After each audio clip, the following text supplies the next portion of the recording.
Okay, I know you're going to say I've completely lost my mind, but I'm making myself my own windshield, sunscreen, whatever you want to call these things. I went out to buy one today, and the store I went to, they didn't have any, I guess because summer's about over, I don't know. But this one here I had in my S10, and it looks fine, but it isn't.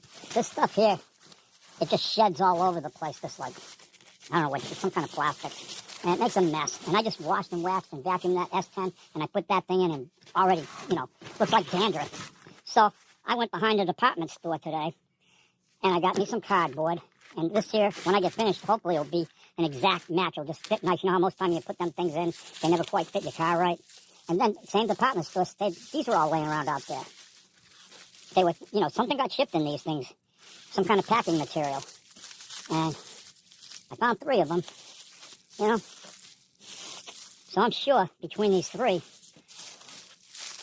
I got enough, I think it's almost better quality than what that was. But I'm experimenting, and I think I got some spray glue, and we'll show you what it looks like when it's all done. And I probably didn't save a dime, maybe I did, but it's the self-satisfaction of making your own sunscreen. Okay, that piece of cardboard, I trimmed it down so it gets better, closer to the windshield in the S10. And then, of course, you're going to have to fold it. So this piece here will be in the middle, and I've got it measured out pretty close. It's about 15.5 inches per this side. And the reason I'm doing this is because, of course, this will be the middle piece, and then you can see these sides will be shorter. And this is where it'll be cut, here and down this line, so that you can fold it like you would one of those sunscreens. But also, I'm going to cut this off, and then I can take this and get on the driver's side and be able to, work, instead of working with the entire piece, trying to, figure out where I want to trim it. I only got to work with this one piece for the driver's side, and then this piece in the middle, you got to make a cutoff of the rearview mirror. And this is going to get trimmed down some too. It's too tall right now. And then, of course, this piece will be used for the passenger side. And being, because it's small, I can fit it in there, and I can get a much better, able to trim it out right. So that's where we're standing at right now. And I'm going to cut this now into 3s, and then I'm going to go and do each individual piece. Okay, with my first measurement inside the Chevy, I'm going to have to trim the top off, and then I'm probably going to have to trim this out at odd angles because of the curvature of the windshield, or we're going to see. But once I trim this top off, especially this piece, then I'll know how much more I got to cut out for the rearview mirror. So we're going to go now back to the truck, and I'm going to show you this inside the truck, and you'll maybe get a better idea of what I'm, trying to do here. Okay, trim the top on the left side and the right side. And the right side's going to need a little more trimming. But this is what I'm talking about with the curvature of the windshield. The centerpiece, as you can see, it's like, okay, I got to cut like a triangular piece out of the left, and the same with the right. It isn't like a straight up and down cut. And I don't know if you've ever heard of a guy by the name of, I think his name is R. Buckminster Fuller, but R. Buckminster Fuller was an expert at what I'm going through right now. And he was quite a guy. But here we are. And the next time I show you, this should be pretty much fitting well in place, and then it'll just be a matter of putting the tint foil and all the other bells and whistles on it. And I think when we're done, it's either going to be a total failure or it's going to look really cool. It'll be a one of a kind. All right, we've got it just about ready to make the final little cuts on this, like up in here, so it's getting past this mirror, okay?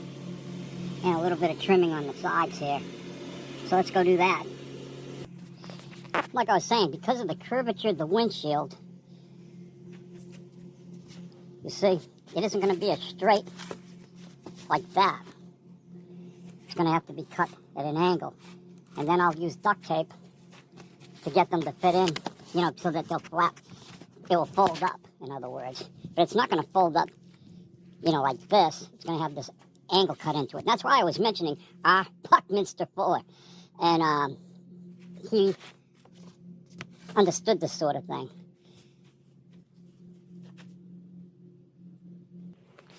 Here we are. And that's what I'm saying. I'll put the duct tape on there, and then this will fold like so.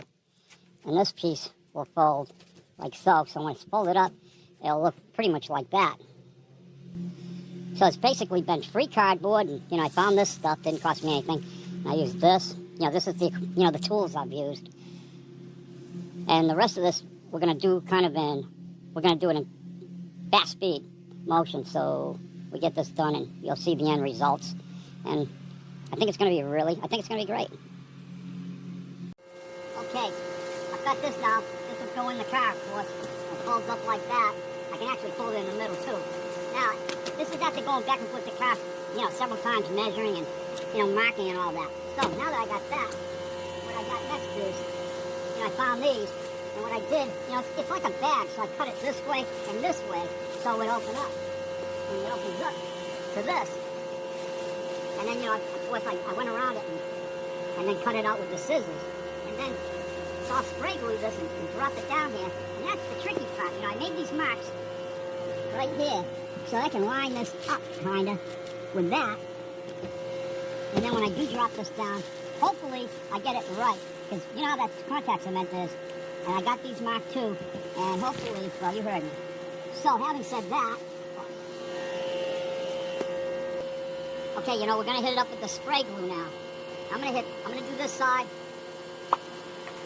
And I'm planning to do the card, but well, now I got to think about this, but alright, I know what I'm doing.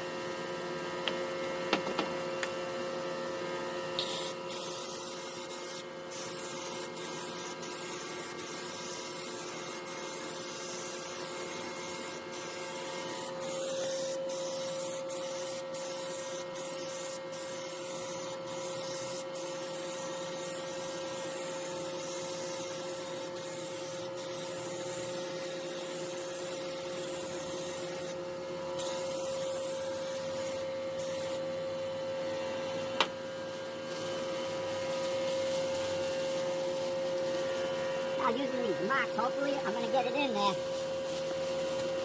This is all live.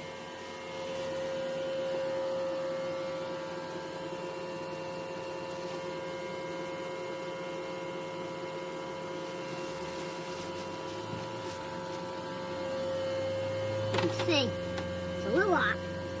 I think I messed up, but,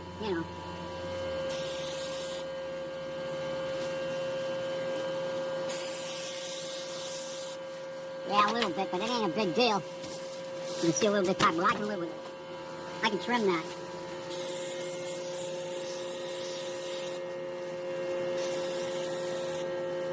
Of course, we're going to do the exact same thing to the other side. Now, to get it really nice, got to put some pictures on this thing, right? So, I got me an old used calendar from 2016. You see all those cars? Memorize them. Can you memorize them? All right, you've had enough time to memorize them. Now, after looking and memorizing all those cars, can you look at these silhouettes and tell me which of these cars are those silhouettes? If anybody can, I think you ought to be locked up. Okay, now we're going to shoot these up.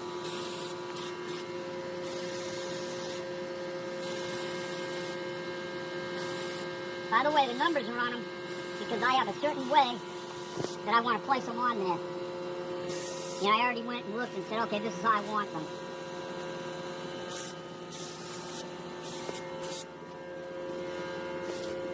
Help is helping.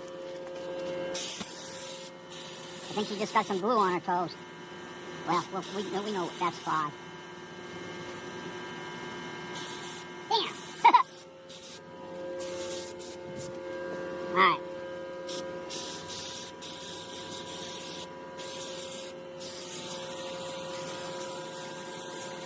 Okay.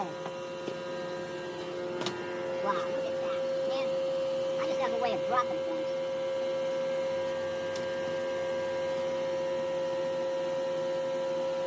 Number 1's going to go right here.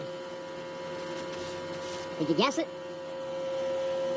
Number 2. This one's probably the only one that you could guess.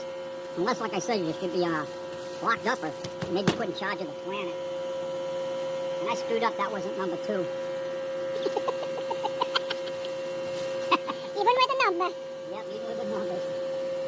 Dang. So that's number 4. I got that one right. 4. 5. I always loved these old Dodge Chargers. Man, they were cool. Number 6.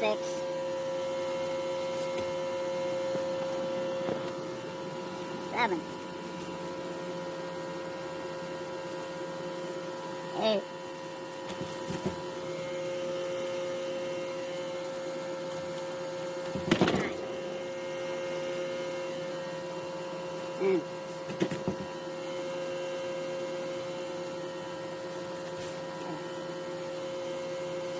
last but not least, the Mustang. Alright, and of course, when I do actually put this in the car, I will have the pictures facing inside so they don't get all faded out. But this other side, we'll be getting some nice chrome on it in a little bit. And never forget, coming soon. Keep watching. Keep subscribing.